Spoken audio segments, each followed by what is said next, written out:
Muy buenas, queridos seguidores. Volvemos al cabo del tiempo con nuestro pana Emilio Acosta de Venezuela Provincial. Y bueno, estamos hoy a día 4, que es el Día de la Madre en España. Feliz día para todas las madres españolas. La semana que viene será el Día de la Madre en el Perú. Y creo que en otros puntos del continente americano. Creo recordar, yo soy malísimo para determinada fecha. Cada vez, mientras más años cumplo, peor soy con la fecha. Antes no era así, pero bueno. Y bueno, estamos a 4 de mayo, pero es que hace 2 días, tal día como un 2 de mayo de 1808, hubo una rebelión. El pueblo español se rebeló contra la invasión francesa. Fue muy famoso el bando del alcalde de Móstoles, que es una población de Madrid, que decía: españoles, la patria está en peligro, acudid a salvarla. Aquel bando que corrió por toda la península y alrededores. Pero, el pana y yo pues, somos un poco mosca, no sé si me censurarán esa palabra, pana, mosca, ¡pi! Y nos preguntamos si el levantamiento del 2 de mayo fue espontáneo, ojo, tal y como entendemos el concepto espontáneo, sobre todo salido del romanticismo. ¿Tú cómo lo ves, pana? Bueno, antes que nada, Antonio, como siempre, darte las gracias por la invitación a tu canal de YouTube, Antonio Moreno Ruiz. Y sí, vamos a estar hablando de este 2 de mayo, ¿no? Si fue un alzamiento espontáneo.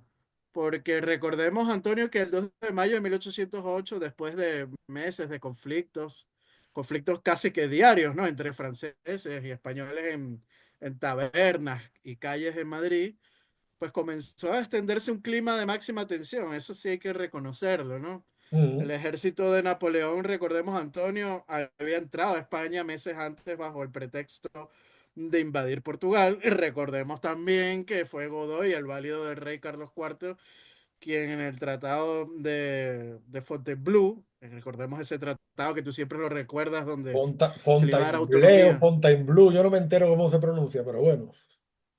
Sí, ese mismo tratado que tú siempre nos recuerdas que se le iba a dar autonomía a los virreinatos de América en ese apartado secreto que tenía el tratado. Pero bueno, ahí se acuerda que se iba a dividir Portugal en tres partes, el sur para España, el centro para Francia y en el norte iban a crear un reino donde Godoy sería el rey. Y es por eso que Godoy deja entrar las tropas a la España. Estaba buscando asegurarse su futuro, ¿no? Como el rey del norte de Portugal, ¿no? Y hay algo muy interesante que explica la catedrática por la Complutense Raquel Sánchez, y ella cita lo siguiente, abro comillas: la gente se preguntaba, ¿qué hacían allí durante tanto tiempo las tropas francesas? Tener un ejército en tu ciudad, aunque sea amigo, le levantó mucha sospecha, ¿no? Fin de la cita. Y bueno, con eso, Antonio, llegamos al 2 de mayo de 1808, que contrario a la creencia popular, no fue un alzamiento tan espontáneo en Madrid, ¿no? Sino planificado por los hombres de Fernando VII, porque nos vamos a las listas de muertos y heridos y muestran que muchos, como Dionisio Jiménez, Francisco Maroto y Nicolás de Soto, llegaron el 1 de mayo para participar, y había mucha gente que trabajaba bajo el servicio de Fernando VII. Ignacio Pérez, que era previsto de Fuencarral, lideró un grupo para los combates también, ¿no? Y bueno, los hombres de Fernando VII organizaron la movilización para desencadenar, pues hay que decirlo así, la revuelta contra los franceses. Y vamos a estar dando más detalles más adelante. Claro, que ese punto es interesante, porque estamos muy influenciados, como dice el profesor Tomás Pérez Bejo, al final estamos muy influenciados por el siglo XIX. Entonces el siglo XIX es el siglo de las revoluciones románticas. Si nos fijamos, por ejemplo, la Revolución Francesa, la toma de la Bastilla no tuvo nada absolutamente espontáneo, empezando porque la Bastilla era una cárcel para señoritos, donde vivían bastante bien, entre comillas, y la Bastilla se toma, entre otras cosas, con armas prusianas, y se toma porque los Orleans, pues para fastidiar a su primo, apoyan una revuelta que después se vuelve contra ellos. En fin, la misma revolución norteamericana de Estados Unidos, si no hubiera sido por el apoyo español, George Washington nunca hubiera vencido a los británicos.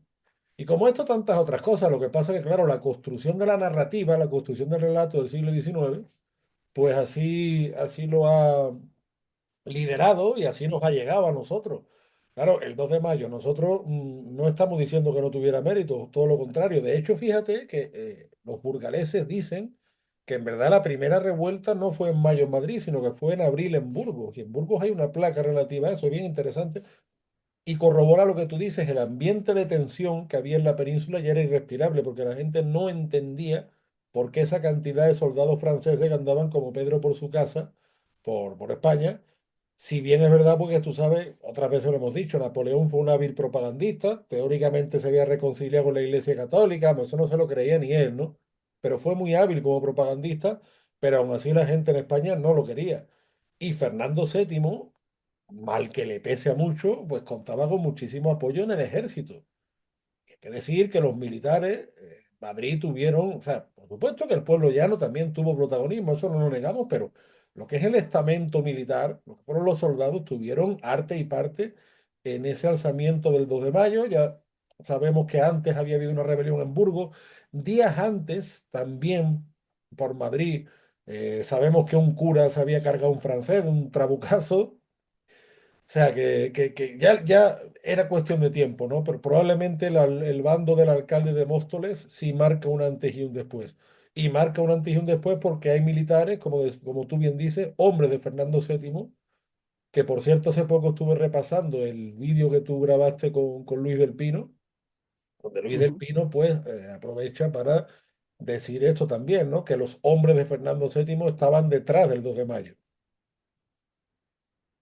Sí, es muy importante lo que señala Luis del Pino, porque él dice que las primeras horas de la mañana del día 2 por las zonas aledañas al Palacio Real, circulaban decenas de ciudadanos inquietos en la salida de un primer carruaje en el que iba la hermana de Fernando VII, ya coronado como rey de España tras el motín de Aranjuez 2 meses antes, generó mucha inquietud entre el pueblo y favorecida por algunos instigadores fernandinos, ¿no? Es que empieza a darse estos movimientos. La gota que colmó el vaso fue posterior a la salida del infante Francisco de Paula, que es el hermano más pequeño del monarca, y al ver a aquel niño salir, personajes como Blas Molinas comenzaron a gritar por las calles, se llevan a la familia real o Que defendamos a la familia el real, ¿no? famoso grito que se recordaba en Madrid, que nos lo llevan, ¿no? Que nos lo llevan. Era el famoso grito Es, que se recordaba en Madrid. sí, exacto, que señala a Sánchez y apunta que la idea es clara, han secuestrado a la familia real, ¿no? Con los medios de información de la época, la gente se lo creyó y comenzó así, pues, un estallido, digamos, popular, ¿no? Y claro, la creencia de que el 2 de mayo de 1808 fue un lanzamiento espontáneo, pues en Madrid es errónea.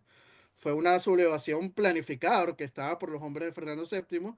Las listas de muertos y heridos, como hemos dicho, de Guzmán y Gallo, basadas en archivos municipales y parroquiales, muestran que muchos llegaron a Madrid el 1 de mayo para participar. Ejemplos incluye, como dije anteriormente, a Dionisio Santiago Jiménez de San Fernando, fusilado el 2, Francisco Maroto de Perales del Río, muerto el 2, José Perea de Miraflores, herido y fallecido el 5, Juan de la Fuente, cirujano de Valdemoro, muerto tras ser herido, Miguel Facundo Revuelta de Griñón, fusilado, y Nicomedes de Soto Garrote de Getafe, muerto el 4. Ignacio Pérez Fernández, previsto de Fuencarral, lideró un grupo de paisanos el 1 de mayo, destacando en los combates de los consejos y la Puerta del Sol, ¿no? Y algo muy importante es que el que dice Luis del Pino es sobre las cartas de Napoleón en la época, ¿no? Ujú. Y en el momento, sobre quién organiza el 2 de mayo. Y la respuesta la da el propio Napoleón en sus cartas. Y dice Luis del Pino lo siguiente. De ella se deduce que los movimientos para organizar una respuesta popular en caso de que Napoleón intentara arrebatar la corona a Fernando VII comenzaron a principios de abril. El emperador Claro. advertía a Murat en una carta. Sí, sí, ¿perdona? Sí, sí, no, no, no. Perdón, era afirmarte. Y eso casa con la revuelta de los burgaleses en abril. Es que todo concuerda. Correcto. Y esta carta de Napoleón a Murat es del 10 de abril, de que según el embajador francés Beauharnais, el duque del Infantado, uno de los principales consejeros de Fernando VII, hay que decirlo, podría estar preparando un movimiento insurreccional, ¿no? Le dice Napoleón en la carta.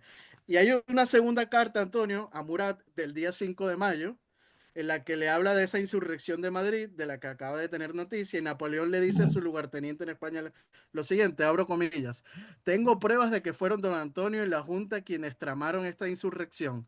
Las encontré en los correos interceptados. Fin de la cita. Esto es lo que dice el mismo Napoleón, ¿no?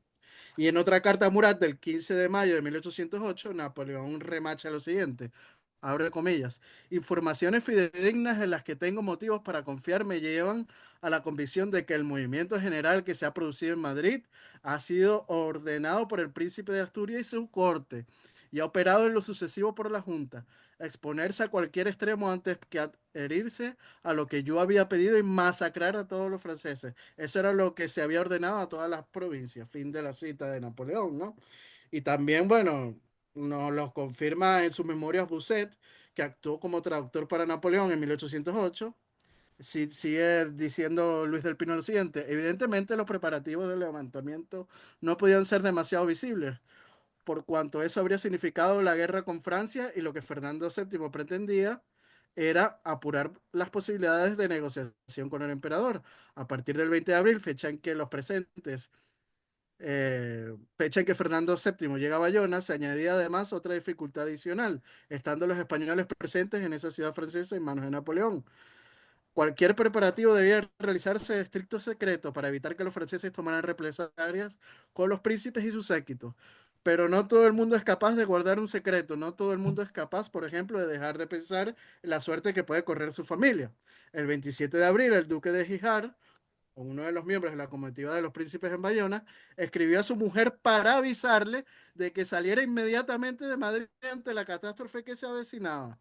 Luis del Pino dice aquí, ver página 232 del tomo 1 de las Memorias de Bauset, y menciona a Bauset que otros españoles presentes en Bayona, aunque no especifica cuáles, intentaron avisar también a sus familias. Así que debieron de ser varias cartas en ese sentido interceptadas por los franceses.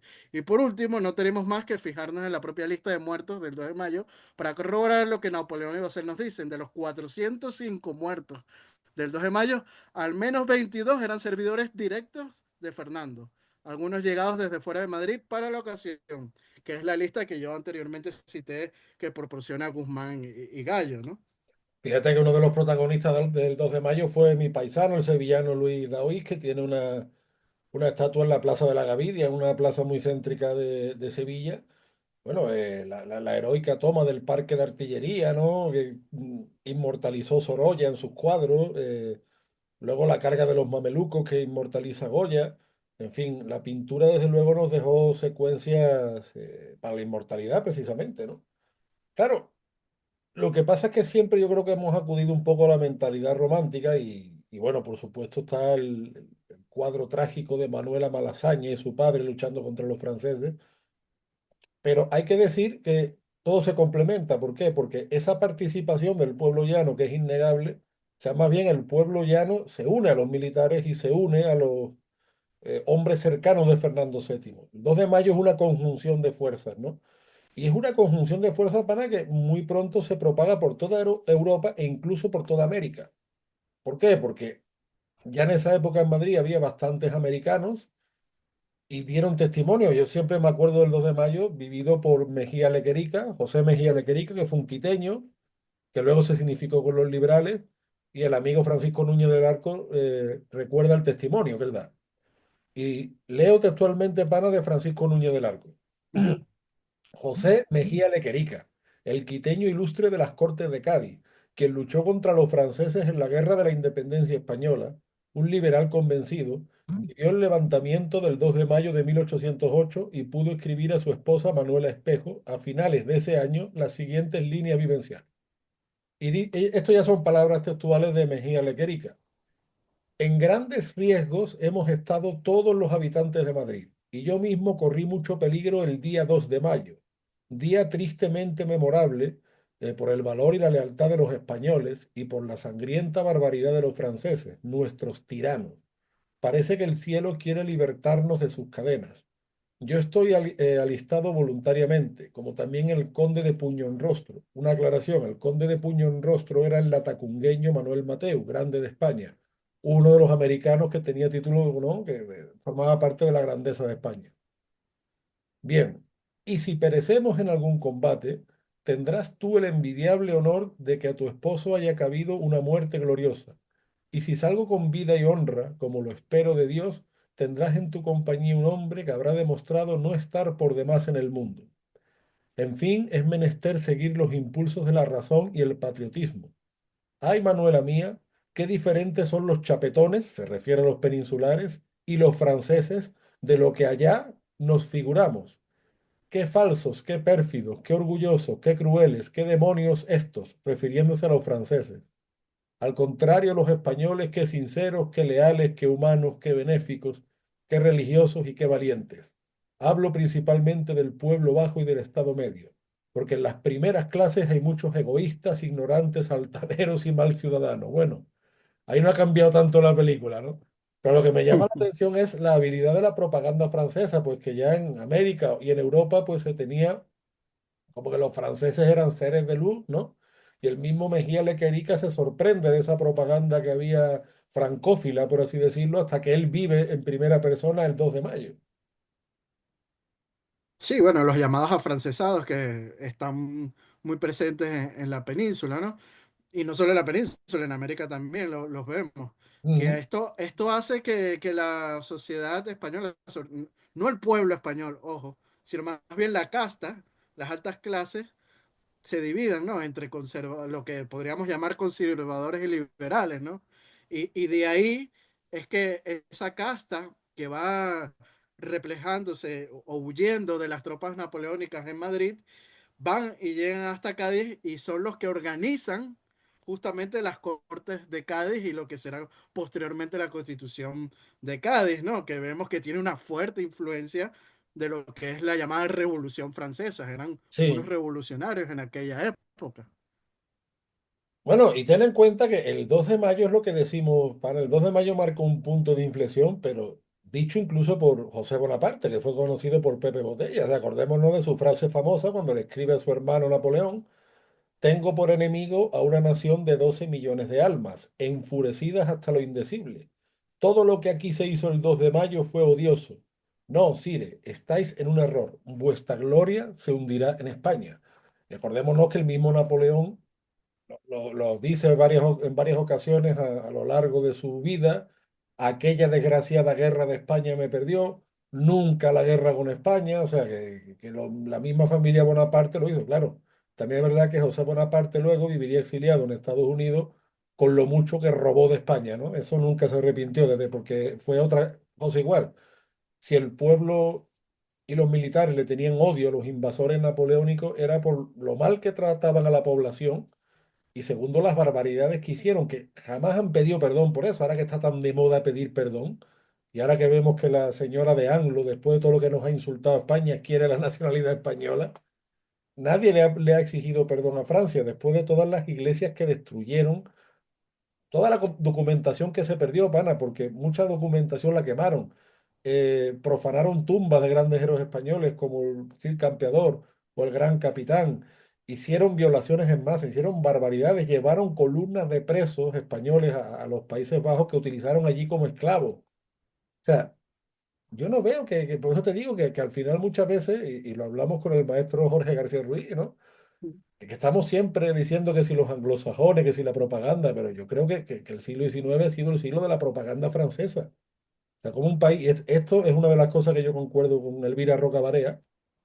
Si tú analizas el siglo XIX francés, es un siglo absolutamente epiléptico, lleno de matanzas, de revoluciones, de retraso del progreso industrial, de destrozo de De su... vuelta, de repúblicas y vueltas a la monarquía. Correcto. Fíjate que tanto franceses como ingleses aprovechan la coyuntura bélica para destruir toda la obra de los ilustrados españoles, empezando por las calzadas, como los ilustrados durante todo el siglo XVIII quisieron comunicar la península con una mentalidad además romana. Oye, y sin embargo, tú lees incluso a pensadores de principio del siglo XX y te pintan a Francia como, no sé, como un ser de luz.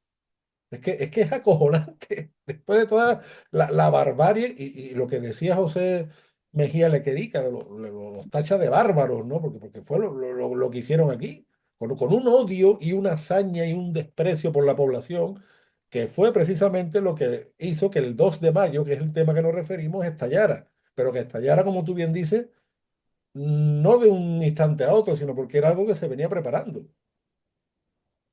No, y algo muy interesante de lo que señalas es que inclusive esa propaganda llega hoy en día y vemos como intelectuales como Arturo Pérez Reverte se suelen señalar que ellos serían afrancesados en este momento de la historia, Bueno, ¿no? Que él hubiera preferido que ganara la guerra el francés y que el rey hubiera sido Napoleón, perdón, José Bonaparte, Pepe Botella, ¿no?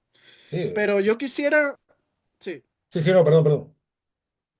sí, pero yo quisiera también resaltar lo que venimos hablando, ¿no? Del papel de Fernando VII, de rescatarlo, porque siempre se dice que Fernando VII fue un cobarde y huyó, ¿no? Y no es así, lo estamos viendo, ¿no? Y quiero volver otra vez a lo del listado que proporciona Guzmán y Gallo. Lo quiero citar para que veamos cómo la gente de la Casa Real y de los trabajadores del rey son los que están detrás de este movimiento, de este alzamiento, ¿no? Y cita lo siguiente: Archivo Parroquial de San Martín, libro de defunciones. Las víctimas del 2 de mayo contaron un crecido número de servidores de la Real Casa con que en aquel día memorable pagaron a sus reyes y a su patria el tributo de su lealtad. Entre los muertos figuras, según el orden alfabético de nombres, Antonio Martínez y Antonio Romero, mancebos de las Reales Callaverizas. Don Carlos Nogues y Pedro, médico honorario de su majestad, catedrático de Clínica de la Universidad de Barcelona. Dionisio Santiago Jiménez Coscorro, mozo de labor del Real Sitio de San Fernando. Don Esteban Santizo, sobrestante de las obras de la Real Florida. Félix Manguel y Senén, guardacoches de su majestad, en el Real Palacio del Buen Retiro. Francisco Antonio Álvarez y Arias, jardinero del Real Sitio de Aranjuez. Y Juan Antonio, su hermano, don Francisco Bermúdez y López de Laviano, ayuda de cámara de su majestad. Don Francisco Merlo y Mauricio, jefe de la Real Guardajoyas. Gregorio Martínez de la Torre, mancebo de las Real Caballerizas. Juan Antonio Alices, palafrenero de su majestad, con destino a la servidumbre del infante don Carlos. Don Lorenzo Daniel, profesor de la lengua italiana de sus majestades. Los serenísimos infantes Manuel Antolín y Ferrer, jardinero de la Real Florida. Manuel Peláez, mancebo de las Reales Caballerizas. Don Manuel Pereira y Castro, médico de Cámara de Su Majestad. Doña María Raimunda Fernández de Quintana, mujer de ayuda de la Cámara de Su Majestad. Don Cayetano Obregón, Martín de Ruicabado, mozo de labor de la Real Florida. Matías Rodríguez Fernández, farolero de la Real Casa. Don Rodrigo López de Ayala y Barona, mayordomo de semana de Su Majestad. Tomás Rivas de Soto, empleado de la Real Casa de Campo. Y don Vicente Jiménez, profesor por Su Majestad en la ciencia de la filosofía de las armas y maestro de sus majestades. Entre los heridos se contaron además Martoli de Porras, el médico de la Real Familia, don José Albarrán, el aguador del cuarto de la reina, don Domingo Lama y otros. O sea, es demasiado obvio, ¿no? Además de las No. cartas que cita Napoleón de que todo está preparado por los mismos hombres de Fernando VII, o sea, que no fue ningún miedica, ¿no? Como dicen por ahí. Y yo creo, pana, que en el odio a Napoleón que tenían tanto los militares como el pueblo llano, también estaba bastante el odio a Godoy, ¿no? Que al fin y al cabo la gente consideraba el cómplice absoluto de Napoleón. Sí, bueno, de hecho, el motín de Aranjuez se da por todo esto, ¿no? De que prácticamente Godoy es el que está mandando en el país y la gente ve las fuerzas francesas ocupando la península y Claro, yo todo se veo, le yo echa la muchas culpa veces, a Godoy. cuando uno analiza los documentos y demás, el personaje odiado por excelencia aparte de Napoleón es Godoy, y yo diría incluso mucho más que Carlos IV, ¿no? Claro, porque es el culpable de todo este desastre, como hemos dicho. Él es el que busca firmar el Tratado de Fontainebleau, prácticamente. ¿Por qué? Porque a él le conviene coronarse como rey del norte de Portugal, ¿no? Él estaba ya buscando su futuro porque sabía que tarde o temprano Carlos IV, pues por su edad, iba o a morir o dejar la corona a su hijo Fernando VII, ¿no? O sea, en cualquier momento, y en ese momento él iba a quedar desvalido, por llamarlo de alguna manera, y él estaba Nunca mejor buscando su dicho, ¿no? futuro, nunca mejor dicho, ¿no? Y entonces él buscaba hacer un reino en el norte de Portugal y es por eso que busca, más que Napoleón, ¿eh? Es el mismo Godoy quien busca firmar el Tratado de Fontainebleau. Tratado, como hemos dicho, que se estuvo también en los apuntes secretos que Francisco Núñez del Arco siempre lo cita, de que se iba a dar autonomía a los virreinatos de América, y eso no llega justamente porque Napoleón invade la península. De hecho, en ese tratado, y eso es una de las primicias de Francisco Núñez del Arco, Napoleón se compromete a reconocer a Carlos IV como emperador de las dos Américas.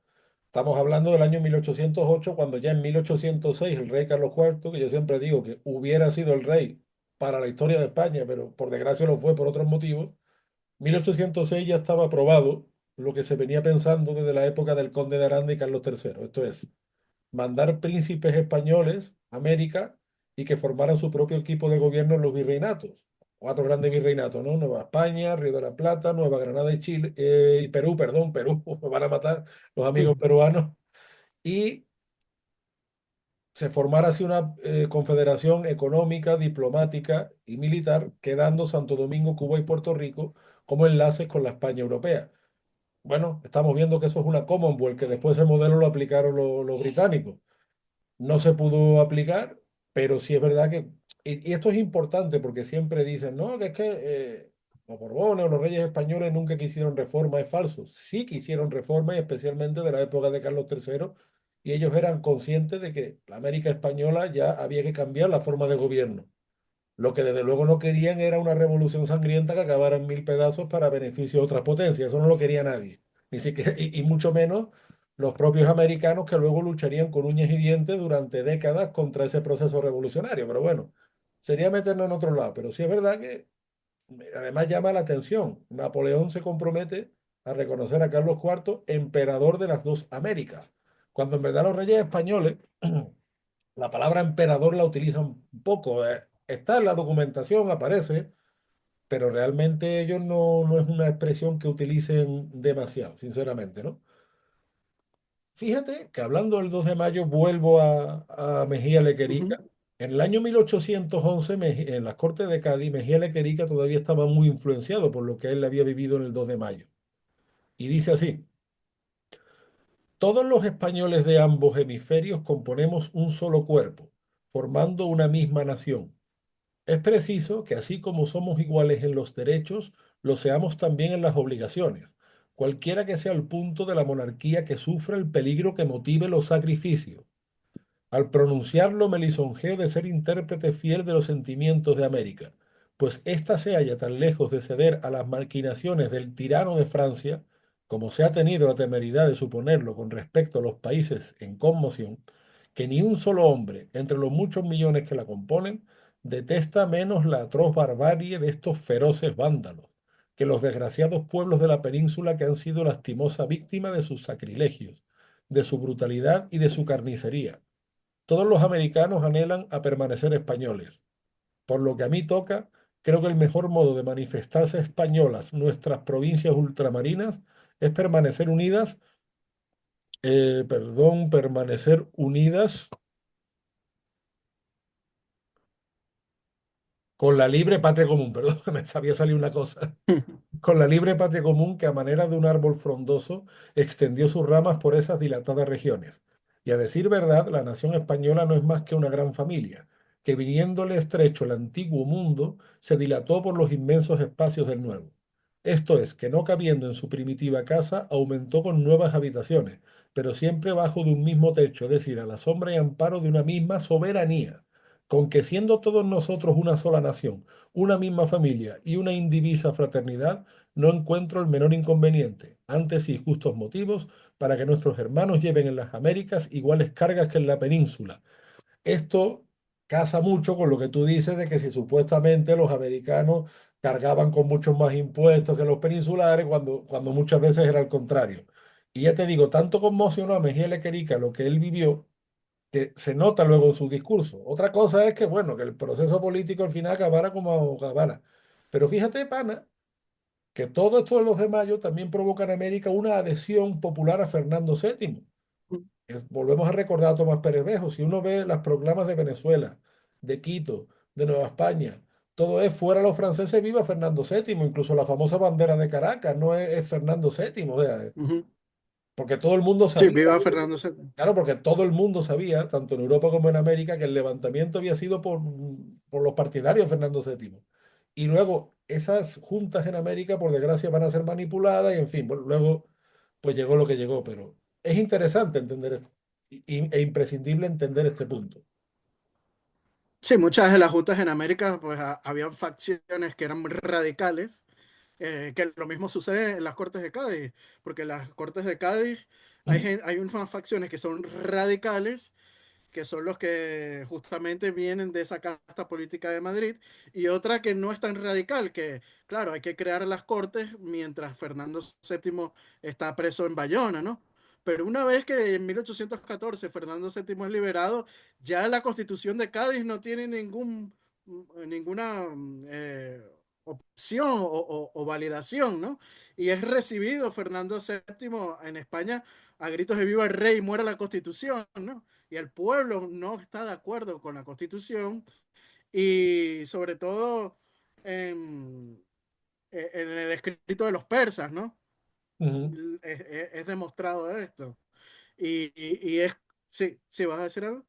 No, no, simplemente referir que en el llamado Manifiesto de los Persas, que Ujú, aboga por el poder de Fernando VII, entre otros, quienes lo aconsejan son el novohispano Lardizábal y el peruano Dionisio Inca Yupanqui. Dionisio Inca Yupanqui, que en las Cortes de Cádiz había sido muy crítico con la administración española, pero después, al ver los excesos de los liberales más radicales, como que recula y le dice al rey que tiene que tomar la rienda. Un rey que tenía a un confesor peruano como Blas de Ostolaza, a un ministro plenipotenciario peruano como el duque de San Carlos, sus agentes legales que eran también criollos, en fin, bueno, este era el contexto. O sea, yo muchas veces pienso que Fernando VII tenía una especie de ujú. criollocracia, por así decirlo. Sí, totalmente de acuerdo contigo. Y es como te digo, en el manifiesto de los persas, que está Dionisio Inca Yupanqui como uno de los firmantes, se pide que se abole esta constitución de Cádiz porque ya no tiene sentido, ya el rey ha vuelto, ¿no? Ya la soberanía ha regresado del pueblo al rey porque ya el rey ha vuelto a España. Y lo mismo sucede en América, ¿no? Los realistas se dividen entre liberales y conservadores y estas divisiones hacen inclusive ya en los años posteriores, cuando regresa la constitución de Cádiz en 1820, que haya hasta una guerra civil entre conservadores y liberales en el Perú, ¿no? Fíjate, pana, que Eh, lo que tú dices de las sí. Cortes de Cádiz es interesante porque las Cortes de Cádiz tienen también sus críticos. Y en aquella época, dos personajes tan diferentes entre sí como Jovellano, que Luis del Pino recuerda que Ujú, fue encarcelado por Godoy, ujú. Jovellanos y Blanco White, que no tenían nada que ver entre sí, fueron muy críticos con lo que se vio en las Cortes de Cádiz. O sea que yo creo que muchas veces deberíamos un poco desempolvar ese mito, como de hecho hemos hecho tú y yo, ¿no? Y otros compañeros más. Pero bueno, lo que está claro, lo que yo creo que queda claro. Que como también dice Luis del Pino, quizás tener una constitución y un parlamento no es que sea malo, No, sino no, que claro. no era el momento preciso, porque es un momento donde España está en una invasión y hay que batallar contra el enemigo y en tiempos revueltos pues lo que se hizo fue prácticamente que la monarquía hispánica colapsara, ¿no? Sí, ¿no? Y luego tenemos el ejemplo que dice Tomás Pérez Bejo de los liberales o cierta facción de los liberales peninsulares celebrando a posteriori la derrota de Ayacucho. A eso llevaba el sectarismo político, ¿no? En fin, bueno, yo creo, pana, que queda bastante claro que hemos dado datos muy interesantes sobre cómo el 2 de mayo fue un levantamiento planificado que venía de antes, que ya había habido revueltas anteriores, ¿no? Y tú sabes que aunque yo ahora no soy tan activo en YouTube, pero siempre te sigo, sigo a Venezuela Provincial y a todos mis seguidores siempre les digo que tienen que seguir Venezuela Provincial en YouTube, en Facebook, en Instagram, que estás muy activo con tus artículos, que de vez en cuando te sigues peleando con el mundo, pero bueno, son gajes del oficio, ¿no? Si no, camino a Guanajuato a llorar allá con las momias de Guanajuato. Y bueno, también recordarles a los seguidores de Venezuela Provincial que sigan a Antonio Moreno Ruiz en sus redes sociales. Está en Facebook, en Instagram, en Twitter como un andaluz indiano.